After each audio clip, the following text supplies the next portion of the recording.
Bonjour à toutes, bonjour à tous. Merci de nous rejoindre pour cette rencontre virtuelle nautique consacrée aux nouvelles tendances tourisme et nautisme à l'ère du Covid.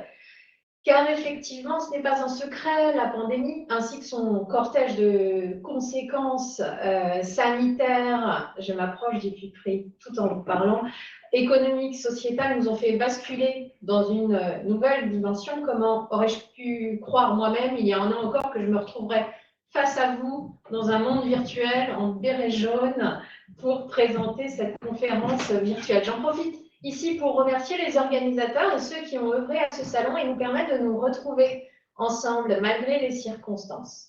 Alors oui, accélérateur de tendances, notamment numériques, mais aussi révélateur de signaux faibles, le coronavirus bouleverse nos habitudes les plus ancrées dans nos façons de travailler, de consommer, de nous divertir et d'être au monde, tout simplement. Quelles seront les conséquences sur le secteur du voyage et du tourisme? Nous tenterons de répondre à cette question avec un agenda assez riche pour cette session du jour. Notamment avec Kantar Insight, nous vous dévoilerons des résultats d'une enquête spécialement réalisée pour Virtual Nautique sur ces nouveaux comportements et ces nouvelles envies. Et ensuite, nous échangerons avec Stéphane Lebihan, directeur général de VVF Village, et Stéphane Constance, président fondateur du groupe Grand Large, sur ces nouvelles tendances. Je me retourne, je crois qu'ils sont déjà avec nous sur le plateau. Bonjour à tous les trois. Bonjour. Bonjour. Alors, tout d'abord, j'accueille Béatrice Guilbert sur scène. Béatrice, je pense que tu peux venir te joindre à nous. Béatrice, tu es directrice conseil Kantar et avec Kantar, justement, vous avez mené une étude sur les aspirations des Français post-Covid et comment celles-ci se répercutent dans leurs projets. C'est une étude toute fraîche vu qu'on a fait le terrain, vous avez fait le terrain la semaine dernière, c'est ça? Oui, tout à fait. On a fait le recueil entre le 25 février et le 1er mars. Et nous avons pour cela interrogé un échantillon représentatif de l'ensemble des Français. Alors, je te laisse la parole et on se retrouve après avec nos invités pour échanger sur ces insights et ces tendances. Merci. Oui, volontiers. Il faut que je prenne la main sur la présentation et par contre, je ne vois pas le menu. Est-ce que quelqu'un peut m'aider?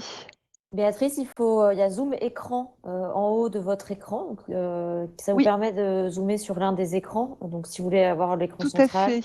Et après, il y Voilà, a des petites parfait. flèches. Voilà, Et pour passer les il y a des petites slides, flèches en bas à droite de l'écran bleu. exact. OK, parfait. Merci. Effectivement, donc une étude menée vraiment, très récemment et spécifiquement, pour, le salon, nautique et on s'est intéressé dans un premier temps à l'état d'esprit, des Français, là, aujourd'hui, maintenant. Alors, sans surprise, la préoccupation majeure, c'est de faire attention à sa santé, à son bien-être, ce qui est cité de façon assez massive, de la même façon que l'envie de passer du temps, avec ses proches. Plus de 9 Français sur 10 sont dans ce cas de figure. Mais on voit aussi qu'il y a une envie pardon, c'est allé je ne sais pas pourquoi ça a bougé, mais ce n'est pas moi. Il y a aussi une envie, très claire, de mieux s'organiser pour profiter des choses importantes de la vie et d'accorder davantage de temps à ces centres d'intérêt, comme s'il y avait une envie de revenir à l'essentiel, aux choses importantes. Ce qu'on voit aussi dans, le fait que 50 des Français nous disent qu'ils ont envie de s'impliquer dans une cause qui leur importe. Et puis l'autre élément important, c'est qu'on a 1 Français sur 2 qui nous dit qu'il est angoissé, en raison de la crise sanitaire. Donc c'est une situation, on le sent, qui est, assez morose. Il y a des mots assez forts et des proportions, de personnes qui se sentent concernées qui sont, extrêmement, importants. Donc un paysage, globalement un peu, morose quand même. Alors, on a demandé aux Français, du coup, de se projeter dans les prochains mois et de voir, là, comment, ils, s'imagine dans les prochains mois. La santé reste quelque chose de majoritairement préoccupant. Alors, la santé des proches qui est un peu plus mentionnée d'ailleurs par les femmes, alors que sa propre santé est un peu plus le cas des plus seniors, qui sont très touchés aujourd'hui. Et puis, vous le voyez, il y a un deuxième sujet autour de la crise économique, le pouvoir d'achat, qui l'un étant le corollaire de l'autre en partie, hein, qui concerne près de 4 Français sur 10, et c'est en particulièrement vrai chez les classes d'âge intermédiaires et puis aussi chez les familles avec enfants. Et on va retrouver quelque chose d'assez fort aussi sur la situation professionnelle, qui, sur l'ensemble de la population, est une préoccupation importante pour les prochains mois, pour 23% des Français.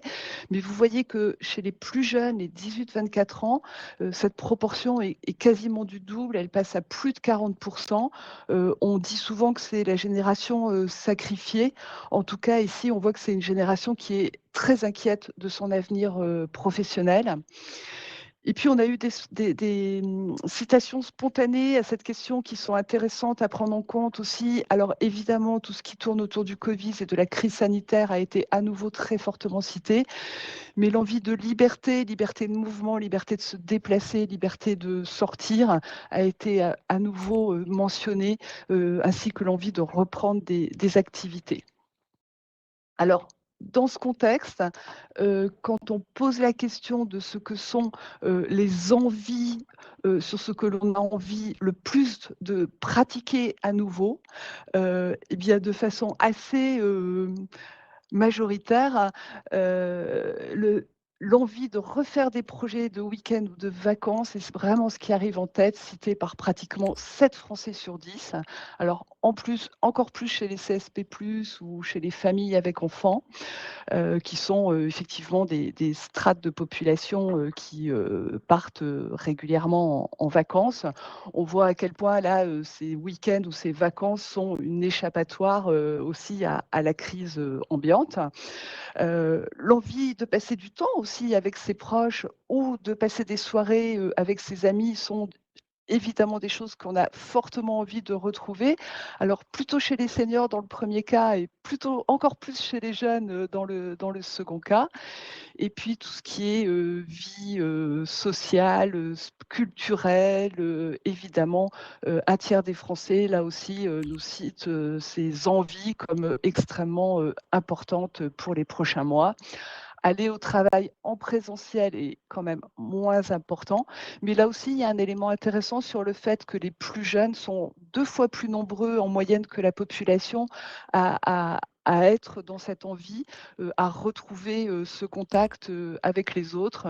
Et on sait qu'ils souffrent beaucoup de cette situation, que ce soit dans un cadre de vie strictement professionnel ou dans le cadre de leurs études. Et puis là aussi, des citations spontanées qui vont beaucoup tourner autour du cinéma.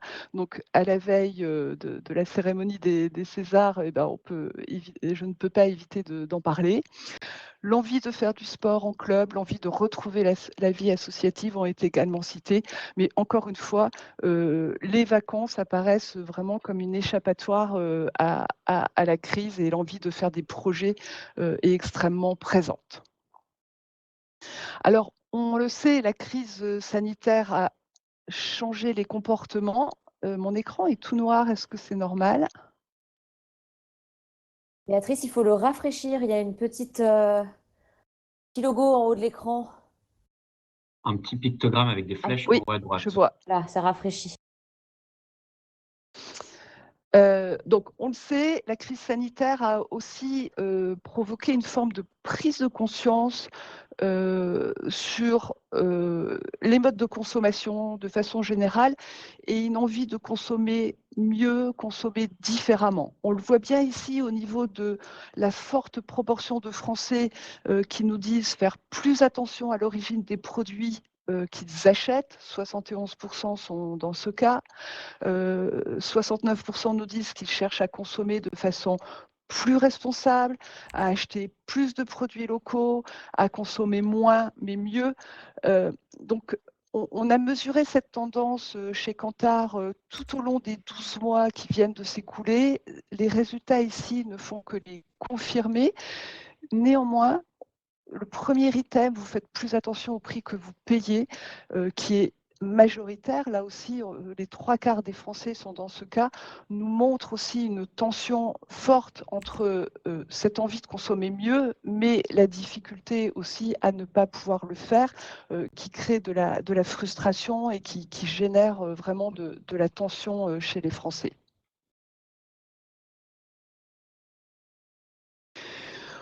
Autre élément tendanciel qu'on observe depuis longtemps, qui s'est accéléré ces dernières années et ces derniers temps, c'est la porosité entre les moments de vie, le fait que les frontières s'estompent, et notamment entre les moments de vie professionnels et les moments de vie personnels. Et ça joue dans les 2 sens. Vous voyez que près de la moitié des Français nous disent qu'il leur arrive de gérer des activités personnelles pendant leur journée de travail, de temps en temps ou très souvent. Et tout en bas du slide, 17% nous disent pratiquer une activité sportive ou de loisir pendant leur temps de travail. Donc là, on est sur la vie personnelle qui pénètre la vie professionnelle. Mais à l'inverse, on a aussi 39% des Français qui nous disent avoir des contacts avec leur entreprise pendant leurs vacances, dont 12% très souvent, et 34% qui emportent du travail pendant leurs vacances ou leurs week-ends. Alors, il faut que je vous précise que les résultats que je vous présente ici sont présentés en fait sur la catégorie des CSP+, c'est-à-dire les cadres, les professions intermédiaires. Alors, c'est une tendance qu'on observe sur toutes les catégories d'actifs, mais elle est encore plus forte sur cette catégorie de CSP+, et donc c'est pour ça que j'ai fait le choix de vous présenter ces résultats. Et ces moments de vie qui s'interpénètrent, c'est aussi une tension supplémentaire de vie qui est particulièrement forte en période de télétravail aussi, et qui vient s'ajouter aux tensions précédentes sur la difficulté à consommer comme on le voudrait, ou sur l'angoisse liée à la situation elle-même. Alors, on a demandé aux Français de savoir si, s'ils pouvaient partir en vacances l'été prochain sans contraintes sanitaires, donc libérés des contraintes qui sont les nôtres aujourd'hui.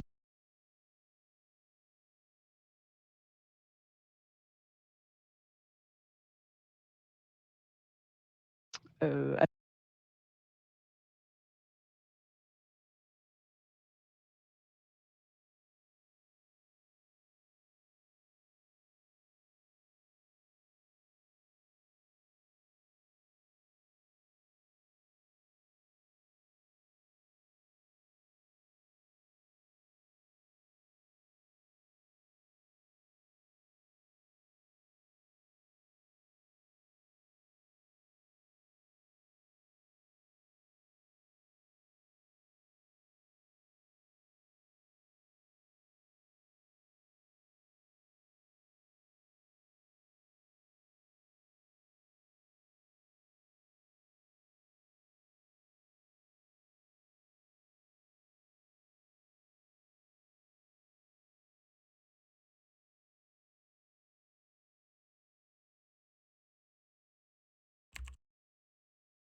cas sur 10 privilégier des formules flexibles, remboursées en cas d'annulation.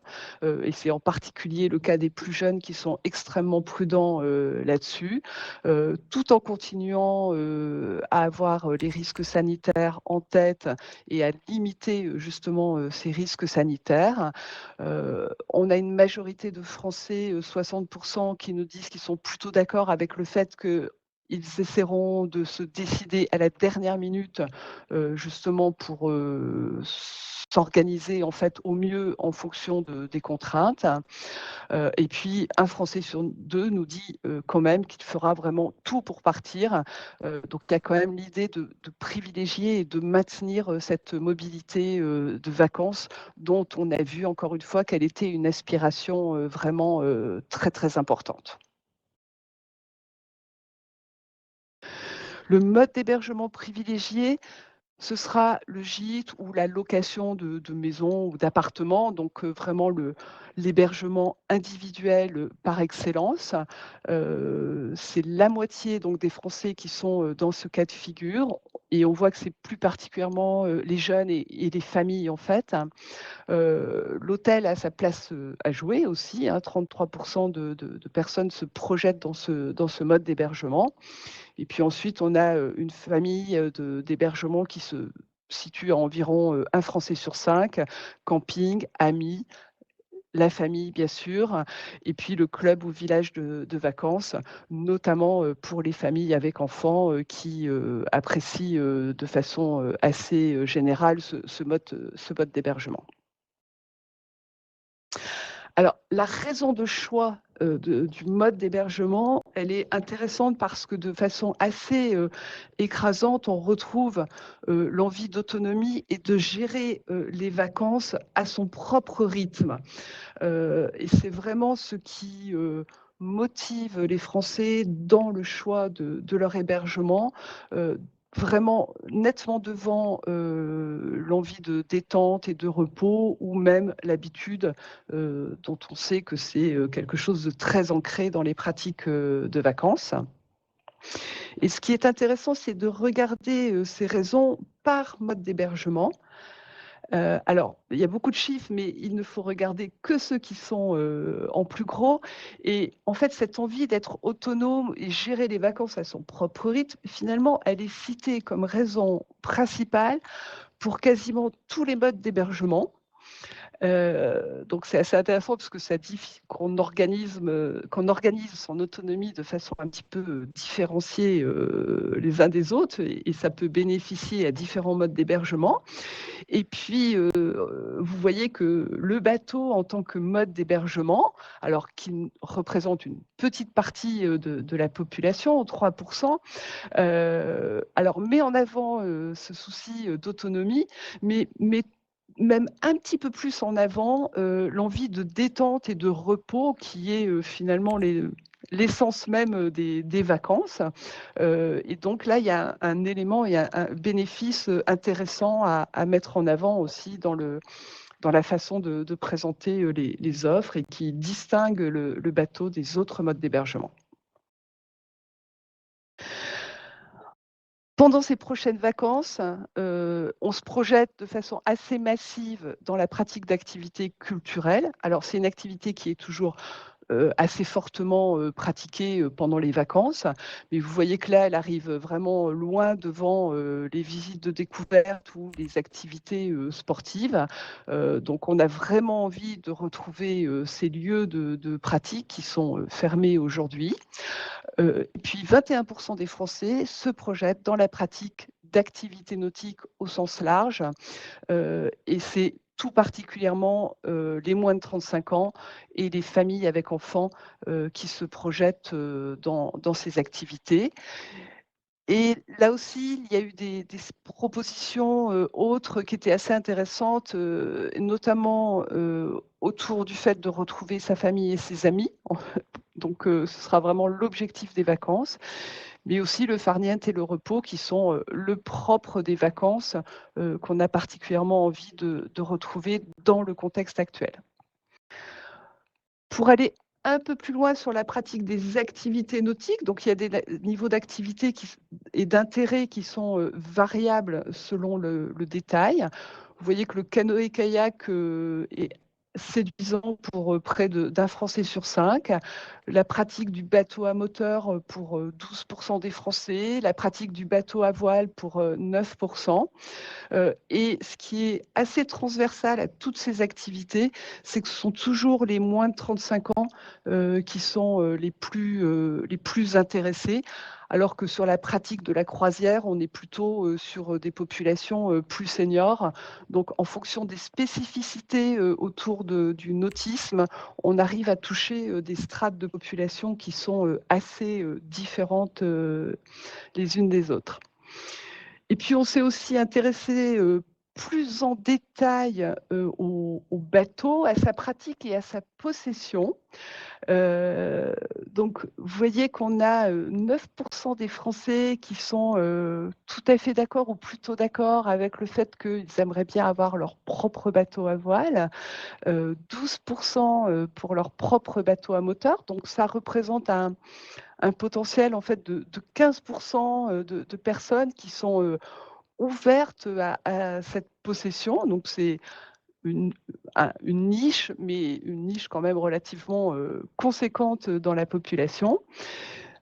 En même temps, 87% des Français est assez d'accord avec l'opinion que posséder son propre bateau nécessite beaucoup de temps, beaucoup d'argent.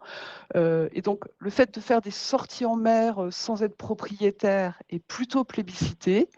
Et la location saisonnière d'un bateau à moteur ou à voile est vraiment un bon compromis pour 45% des Français. Donc voilà pour les résultats de cette étude. Et donc, pour rappeler vraiment les principaux enseignements, on a vraiment une société sous tension. Alors, tension sanitaire et économique, on en est tous conscients, mais qui amène à vouloir se recentrer vraiment sur l'essentiel, sur ce qui est important. Des tensions sur les envies de consommer différemment, mais avec une contrainte prix, pouvoir d'achat qui existe pour un bon nombre une bonne partie de la population. Des préoccupations sur la situation professionnelle, notamment chez les jeunes. Et tout ça conduit à une forte envie de retour à une normalité, à une vie normale, à une vie dans laquelle on peut faire des projets. Et les projets de vacances jouent un rôle essentiel dans ce contexte. Les activités nautiques ont toute leur place à jouer dans ce cadre. Et les attentes de vacances, elles aussi, sont quand même tournées vers un retour à l'essentiel et à une forme de normalité. Et donc, les professionnels du tourisme au sens large ont vraiment quelque chose une carte à jouer ici, en donnant les moyens aux Français pendant ces prochaines vacances, de se retrouver, de se retrouver soi-même, mais aussi de retrouver ses proches. Béatrice, merci. Du coup, j'ai quelques questions à te remonter de la part des gens qui nous écoutent. La première, qui est une question de Nathalie Perroquin, qui nous demande, vous dites que 3% vont choisir le bateau cette année. Combien était-ce l'année dernière? Est-ce qu'on a un historique ou un référentiel là-dessus? Alors, on a effectivement des études chez Kantar où on pilote les comportements touristiques et les caractéristiques des séjours réalisés. Le bateau, en tant que mode d'hébergement, est effectivement peu utilisé. On est plutôt à 1% des séjours sur la période estivale, 1 ou 2% selon les années. Donc ça, voilà. Ici, on est sur quelque chose qui est à peu près du même ordre de grandeur. Je ne pense pas qu'on puisse dire que c'est largement en hausse, mais en tout cas, la demande est là. Et en plus, avec cette spécificité intéressante sur à la fois sur les critères de choix qui donnent une carte à jouer dans la mise en avant de l'offre. Et une deuxième question de Nicolas, qui pour la peine me semble être plutôt une question de méthodologie. je ne sais pas s'il fait référence à une question précise, éventuellement peut-être qu'il peut me le dire dans le chat. Il me dit, le nombre de choix de réponse était-il limité? Si oui, combien de possibilités étaient-elles laissées? Alors si Nicolas est encore parmi nous, peut-être...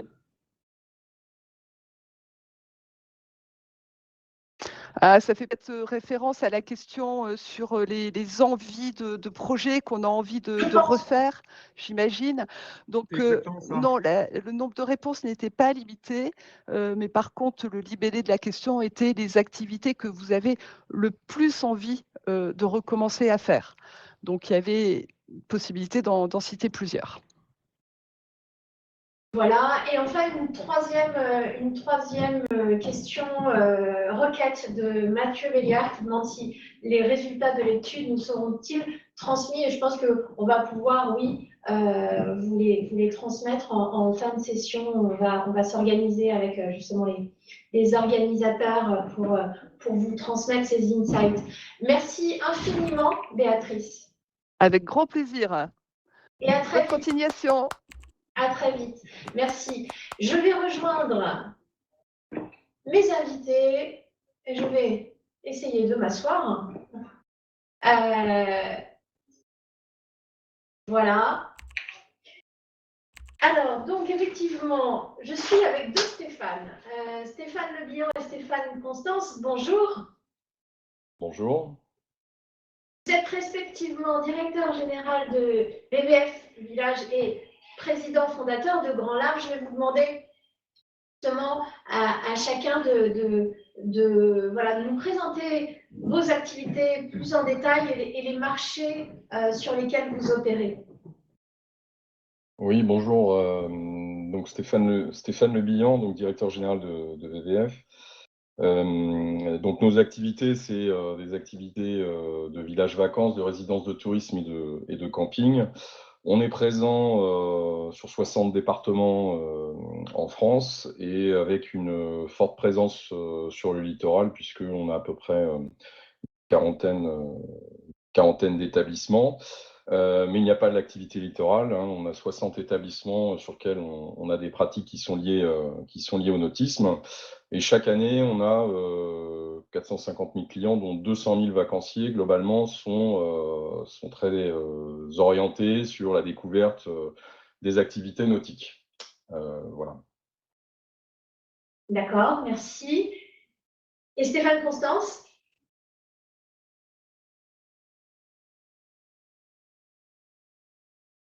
Alors, vous m'entendez toujours?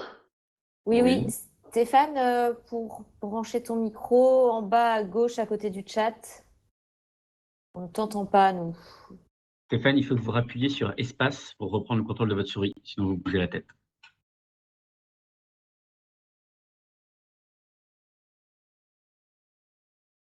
Appuyez sur la touche espace, puis sur le bouton micro en bas à gauche.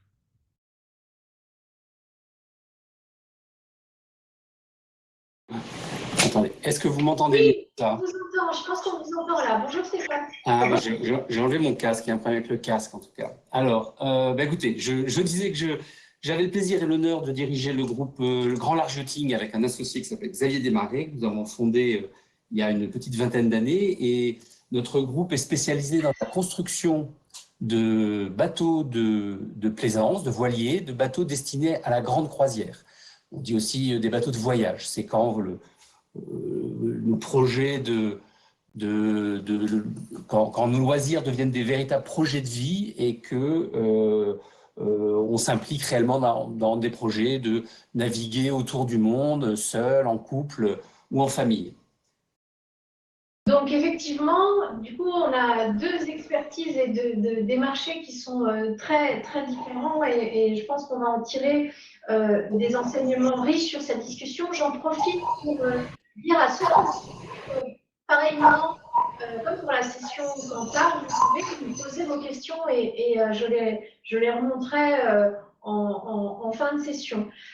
Ma première question, elle est toute simple. Du coup, on est pratiquement un an, jour pour jour, après le début de cette pandémie.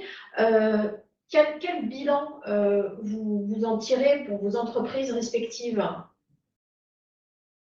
Alors, commencer. Oui, Stéphane Le Billon, allez-y. Bien de Stéphane démarre. La question, en fait, c'est finalement qu'est-ce qui a changé en un an pour nous. Donc, on a constaté des baisses d'activité significatives dans des secteurs qui sont notamment les groupes de jeunes, les groupes sportifs qui aujourd'hui ont tous été annulés, même si on a toujours de l'activité qui dure au début de l'été et puis sur après l'été, et puis après on travaille sur les vacances scolaires. Et il y a énormément de changements de comportement d'achat et de consommation. Alors effectivement, l'étude le montre assez bien, mais dans les 3 points clés qu'on observe, le premier, c'est une réduction du temps de réservation. Aujourd'hui, pour vous donner une idée, les opérateurs du tourisme qui travaillent sur l'hébergement constatent que 55% de leurs réservations se font quasiment dans les 3 dernières semaines avant le départ en vacances. Ça, on l'a observé globalement depuis l'été dernier. Et c'est une constante. Fait que la digitalisation, la disponibilité et finalement tous les modèles de prévision qu'on avait ont complètement changé. Ça pose des vrais défis pour les hébergeurs, évidemment en termes de prise en charge de la relation client, ce qui nous a amené à déployer de nouveaux services pour anticiper ces effets-là, donner rendez-vous notamment à la clientèle sur des rendez-vous digitaux pour présenter les activités qu'on peut y trouver. Ça, c'est le premier grand changement. Le deuxième grand changement, c'est un changement dans le rapport à l'activité. Alors, il y a les contraintes sanitaires, mais ce qu'on a constaté, c'est que le départ se fait en famille, majoritairement. On a des jeunes aussi qui partent en mini-groupe. Et là, on est très clairement à la recherche de l'activité, comme vous l'avez dit, qui est en rapport avec une forme de liberté et avec la nature. Et là, il y a énormément de changements sur les modèles de consommation. Je pense qu'on y reviendra. Et le troisième point qui est quand même un axe qui n'est pas à négliger, c'est que la manière dont on va chercher à vivre les activités, c'est-à-dire que finalement la structure des vacances a fondamentalement changé, vous l'avez dit. D'un côté, on a une problématique avant qui était posée par finalement se détendre, et on le voit bien dans les typologies de choix d'hébergement qui sont faits.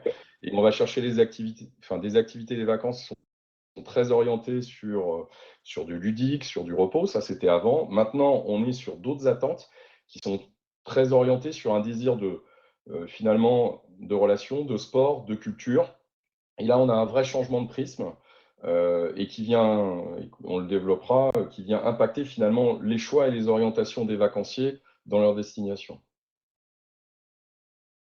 D'accord, donc effectivement, on va y revenir en détail tout à l'heure sur ces changements d'aspiration et de comportement, aussi bien finalement, vous le dites très bien, avec un last minute qui devient de plus en plus du very last minute, et puis certainement aussi des séjours peut-être plus courts, des envies d'échapper, oui, une volonté de s'extraire de cette morosité ambiante et certainement aussi avec une nouvelle façon de composer ses vacances avec de nouvelles activités. Stéphane, Constance, pour vous, pareil, même question. Un an après le début de cette crise, qu'en tirez-vous pour les activités de grand large ? Écoutez, je pense qu'il y a eu pour nous deux grandes phases. La première phase, c'est qui a tout juste un an, le 15 mars 2020, quand on est rentré dans ce confinement. C'était une période de sidération et de très grande inquiétude. De très grande inquiétude sur l'avenir de nos entreprises et sur le choc qu'on allait subir.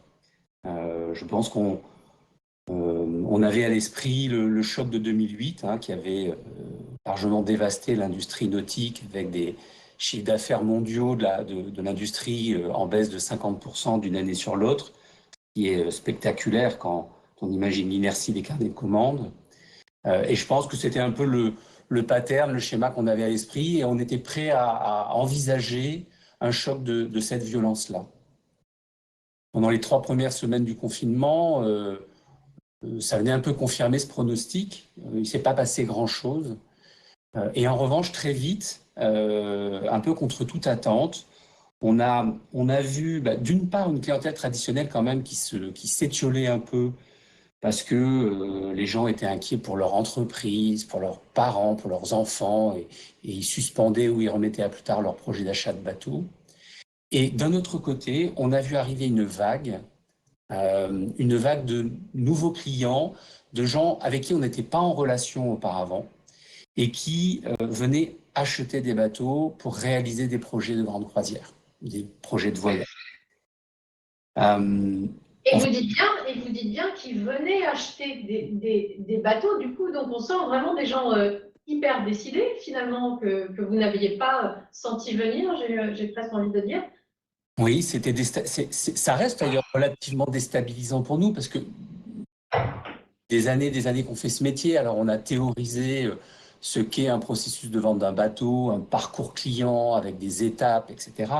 Et tout ça est balayé aujourd'hui. Aujourd'hui, les gens qui viennent nous voir ont déjà fait leur market research très vraisemblablement du digital sur Internet.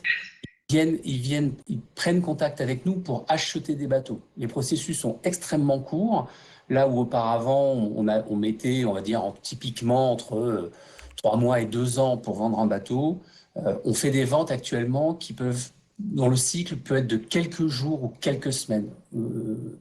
C'est assez frappant. Et c'est des gens qui, je pense qu'on a les éléments qui étaient un peu dans l'étude, hein, retrouver sa vie, mais retrouver sa vie, c'est aussi retrouver sa vraie vie. Cette idée de retrouver du sens, de s'orienter vers l'essentiel. Et les gens nous disent, à l'occasion de ce premier confinement, finalement, on était dans un tête-à-tête familial. C'était l'occasion de réaliser qu'on est un peu comme des hamsters qui tournent dans notre roue. Et on a envie de redonner du sens à notre vie, de renouer nos rêves de jeunesse, nos rêves de voyage, nos rêves de moments forts en famille. Et on passe à l'acte. Et on n'a plus le temps d'attendre. C'est ça qui est extrêmement frappant. C'est que on est très nombreux à avoir plein de rêves et à les garder des années, mais cette crise a été une sorte de catalyseur ça a précipité le passage à l'acte dans la réalisation de ces rêves. Et typiquement, pour vous donner un exemple de l'importance de cette vague, entre mi-août et mi-octobre, c'est-à-dire en 2 mois, on a vendu quasiment 1 an de chiffre d'affaires. Oui, c'est impressionnant. Tout à fait. C'est quelque chose que vous observez sur toutes les nationalités de votre clientèle, sur tous vos marchés? Alors oui, nous on vend à peu près 80% à l'export, 20% sur le marché français, et on observe cette dynamique. Ça s'observe sur la plupart des grands marchés, hein, qui sont les États-Unis, l'Europe et Australie, Nouvelle-Zélande, et la France, bien sûr, qui pèse pour 20% des ventes. Oui, c'est assez uniforme. Je me permets de vous couper, avec même aussi voilà, cette façon d'arriver vers vous déjà extrêmement informés. Vous parlez de gens qui ont déjà benchmarké, qui ont déjà fait leur market research et qui arrivent avec peut-être un souhait assez précis. Oui, exactement. Et c'est assez déstabilisant pour nous parce que, encore une fois, on a un peu nos rituels de vente, hein. Aujourd'hui, les closings se font en quelques jours, les signatures se font bien sûr de manière électronique, tout le processus est à distance, les visites de bateaux se font avec des ordinateurs qu'on amène dans les bateaux à l'occasion d'une session Zoom, les devis se font à distance, les discussions et les négociations qui sont très courtes se font à distance et la signature se fait en mode électronique. On est devenus des vendeurs par correspondance. On en reparlera effectivement un peu plus tard dans l'entretien, parce qu'effectivement, quand on a échangé en amont de cette conférence, je trouvais que cette question autour justement, ce que vous expliquez très bien en utilisant le mot rituel, dans le rituel de vente, que même ça est en train finalement d'être complètement réinventé à la faveur de la pandémie et justement aussi à la faveur des nouveaux outils digitaux. Et on a ici même un superbe effet d'abîme en se retrouvant sur une scène virtuelle. Ma troisième question à vous deux, justement, par rapport à l'étude Kantar qu'on vient de partager, est-ce qu'il y a des choses qui vous ont surpris dans ce qu'on vient de partager, ces chiffres, ou est-ce que ça confirme bien les ressentis que vous avez sur le terrain? Oui, alors ça confirme bien ce qu'on voit sur le terrain. Pour donner des exemples et illustrer comment les choses ont changé, on va parler finalement de comment les vacanciers vivent et recherchent leurs activités aujourd'hui, puisqu'aujourd'hui, là, on est en plein cycle de commercialisation sur l'été. On a vu un rapport au littoral et à l'activité nautique qui a profondément évolué. Alors, on l'avait déjà vu l'été dernier, avec du développement d'activités type paddle. Nous, cette année, on a même été jusqu'à travailler en collaboration avec les Glénans là, pour lancer une programmation de séjour en famille, embarqués sur des bateaux avec l'école de voile des Glénans. Parce que il y a très clairement un changement qui est que je vais exposer de manière très simple, c'est sur le littoral, vous avez de moins en moins de gens qui vont sur les plages. Alors vous avez toujours du monde qui vient sur les plages, évidemment, mais de plus en plus, on voit finalement une découverte du littoral qui est basée sur des supports, sur de l'itinérance. Et ça, c'est quand même une tendance de fond. Alors ça se comprend parce que avec le couvre-feu, les phases de confinement, on a besoin de mobilité et on a besoin de redécouvrir finalement les territoires. Alors, en l'occurrence, la France est un territoire qui dispose d'une façade littorale assez conséquente et très variée. Et ce qu'on voit aussi en parallèle, c'est que la manière dont on va le vivre et la manière dont on va le pratiquer a profondément changé. Et il y a beaucoup de choses qui vont évoluer dans les prochains mois et dans les prochaines années, je pense, du côté effectivement des industriels. Que, de plus en plus, depuis une douzaine ou 13 mois, là, et ça va encore continuer sur l'année qui vient, finalement, la manière dont on vit des activités, ce n'est plus par d'un côté les jeunes et de l'autre côté les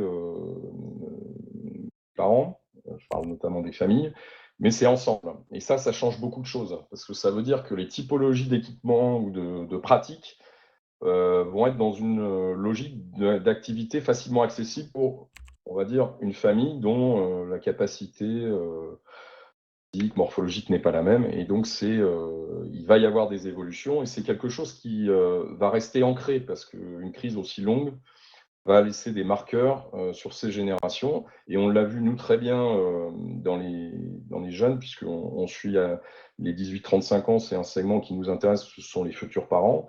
Plus de 30% d'entre eux déclarent aujourd'hui, ce qui est énorme, ce n'était pas le cas les années précédentes, partir en famille, retrouver leur famille, etc. Donc la manière dont on va vivre des activités va profondément changer. Donc ça, c'est quand même un constat qui est assez important. On l'a vu aussi dans des changements qui sont fondamentaux.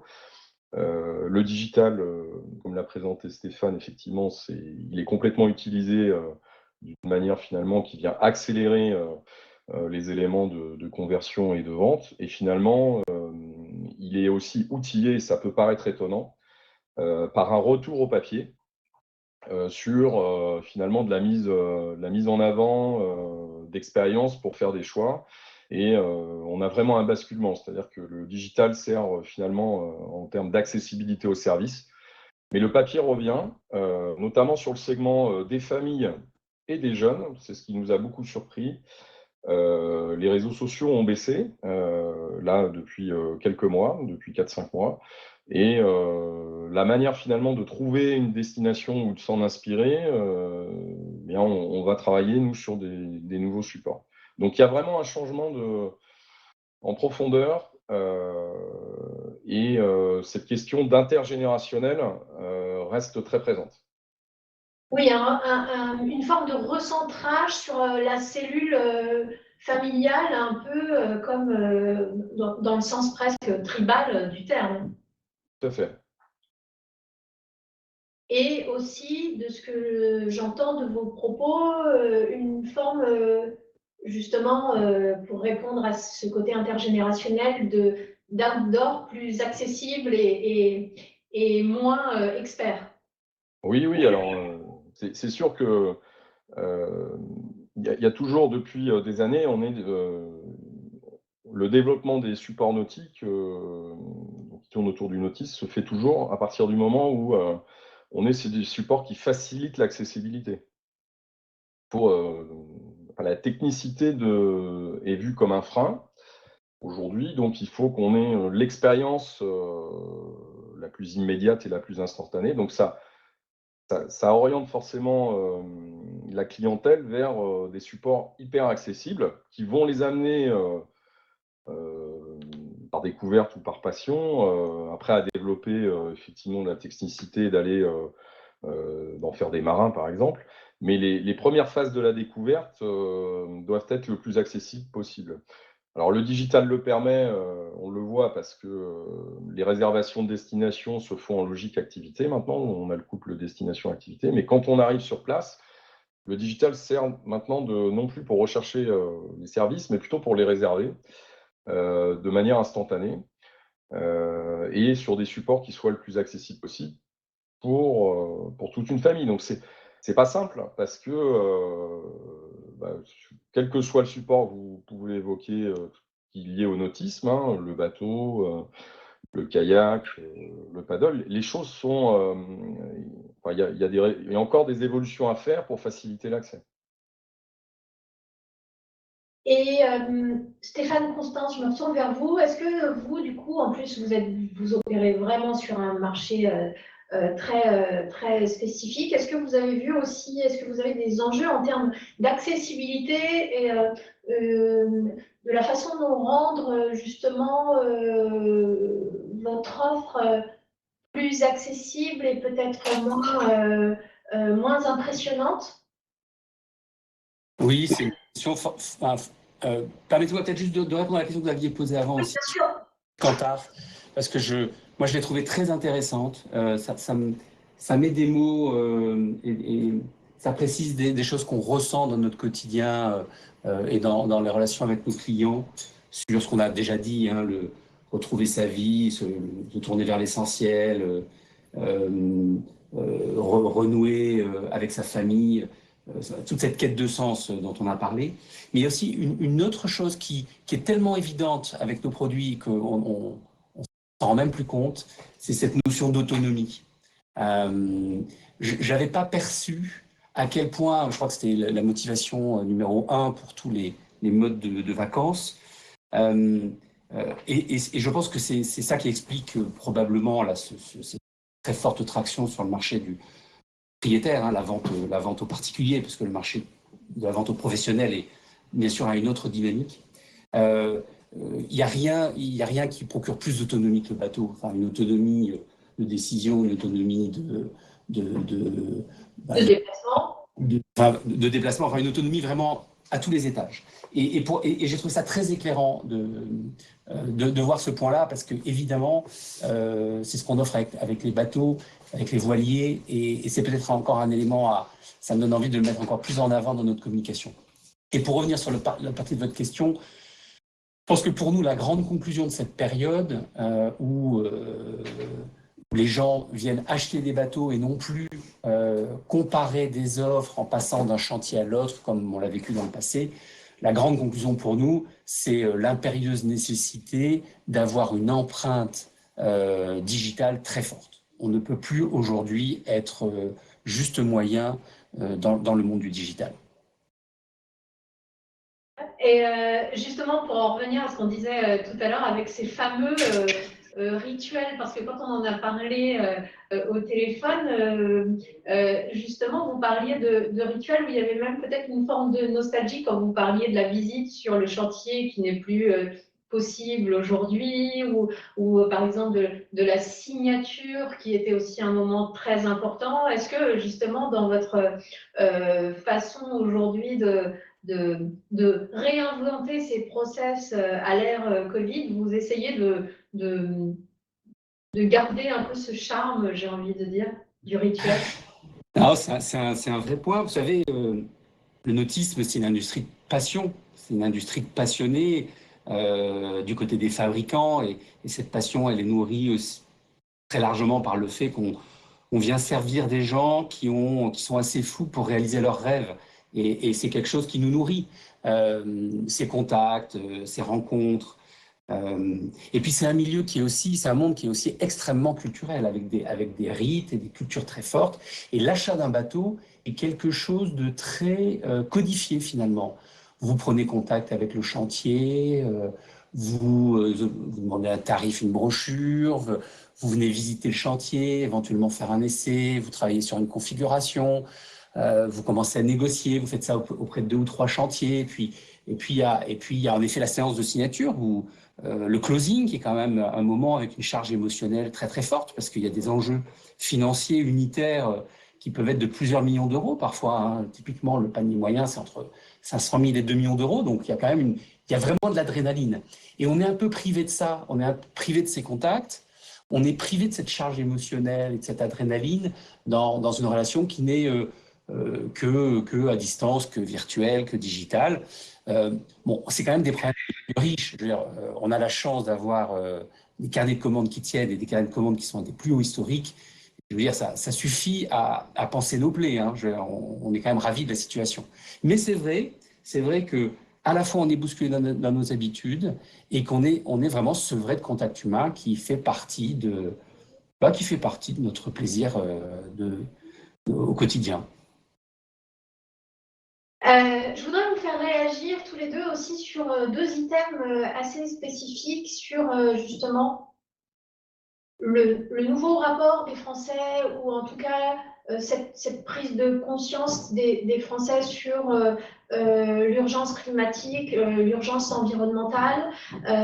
Voilà, sur ce premier sujet-là, est-ce que ce sont des choses que vous, de votre point de vue, de votre poste d'observation terrain, vous le constatez vraiment? Est-ce que c'est devenu un enjeu pour les consommateurs? Oui, alors c'est un enjeu parce que, bien ressorti dans l'étude que vous avez faite, les clients sont de plus en plus soucieux des choix qu'ils font. Donc là, on est sur un modèle très engageant sur de la consommation française. Mais au-delà de ça, l'impact des activités, notamment dans le secteur du tourisme, elles sont de plus en plus orientées vers des enjeux de réduction de l'impact carbone. Donc de plus en plus, on voit les vacanciers qui posent leur voiture, demandent évidemment des solutions de recharge électrique parce que les voitures évoluent, mais dans les déplacements, dans l'accès aux activités, et dans les typologies d'activités qui sont choisies, on est de plus en plus sur des activités qui sont en approche plus neutre sur l'environnement.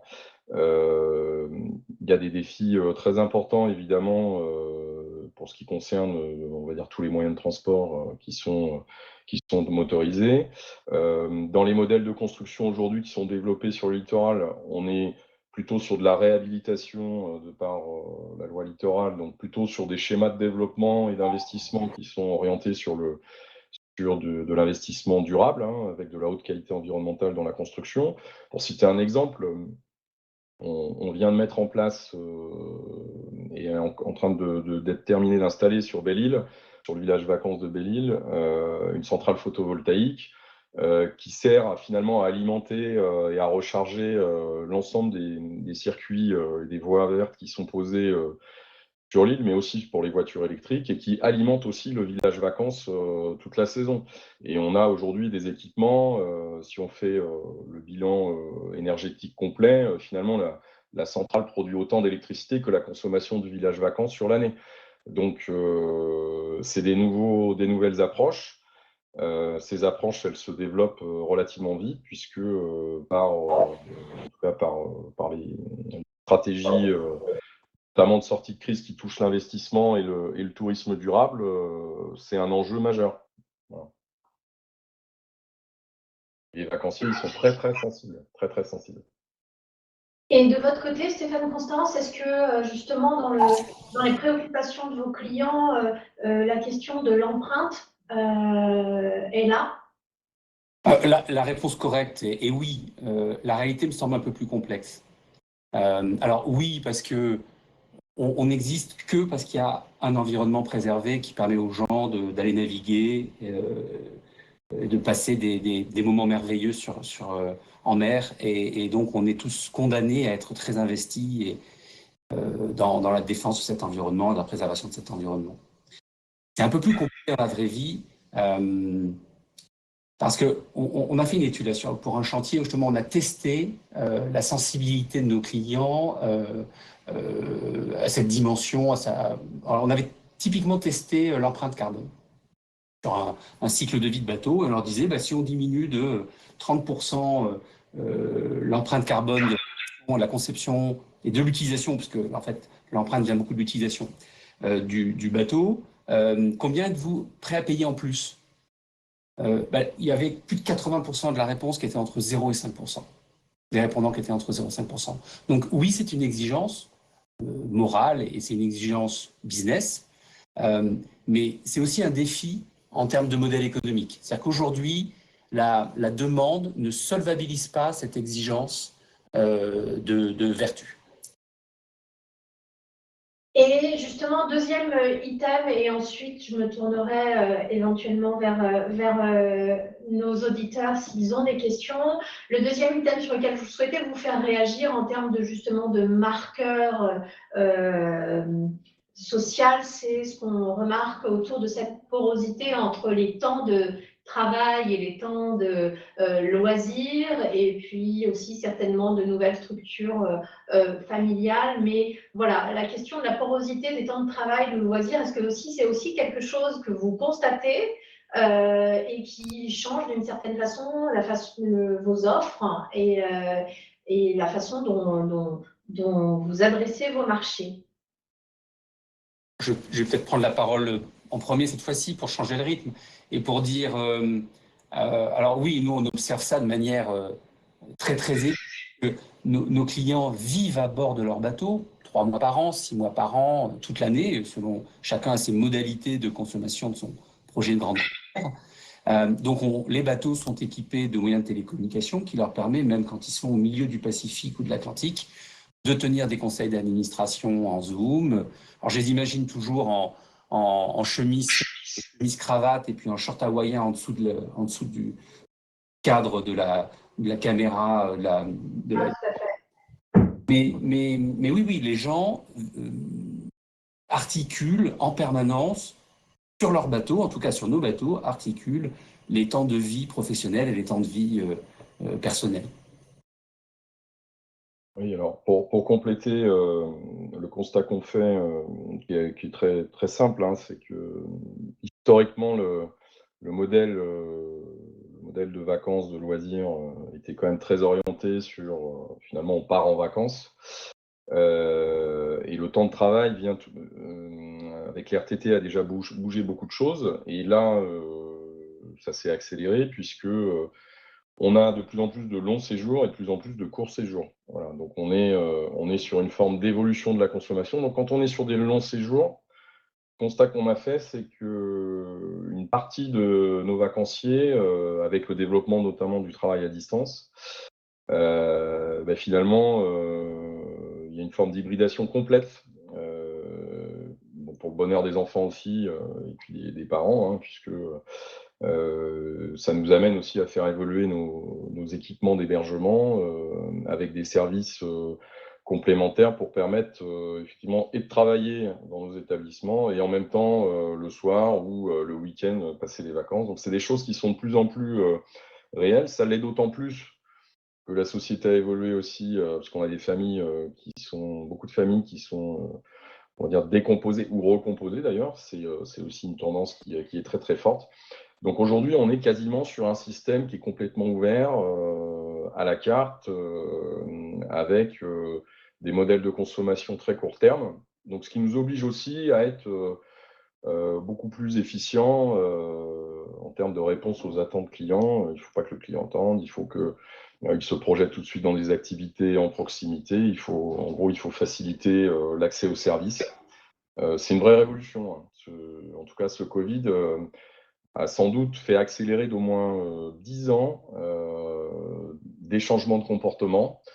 Et donc, Stéphane l'a bien exposé, c'est-à-dire que quel que soit le marché, finalement, on retrouve la même ADN, hein, les mêmes enjeux.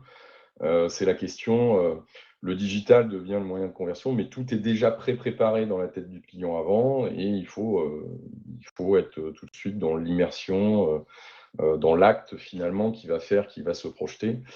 Ça, c'est quand même c'est assez impressionnant, hein. Ça s'est passé en l'espace de 13 mois, voilà, et c'est pas fini. Je me retourne vers notre public.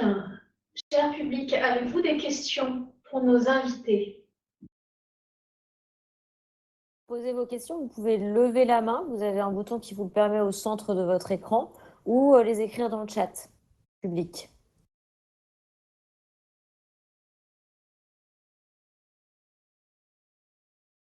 Alors, moi-même, j'ai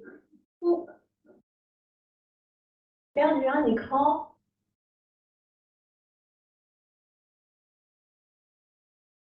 Il n'y a pas l'air d'avoir de questions. Alors, s'il n'y a pas de questions, je vais pour la peine me retourner vers vous pour avoir votre mot de conclusion.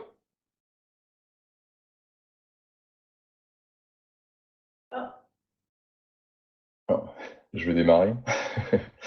Ce qu'on voit, alors juste un chiffre que je n'ai pas présenté, mais qui concerne nos établissements.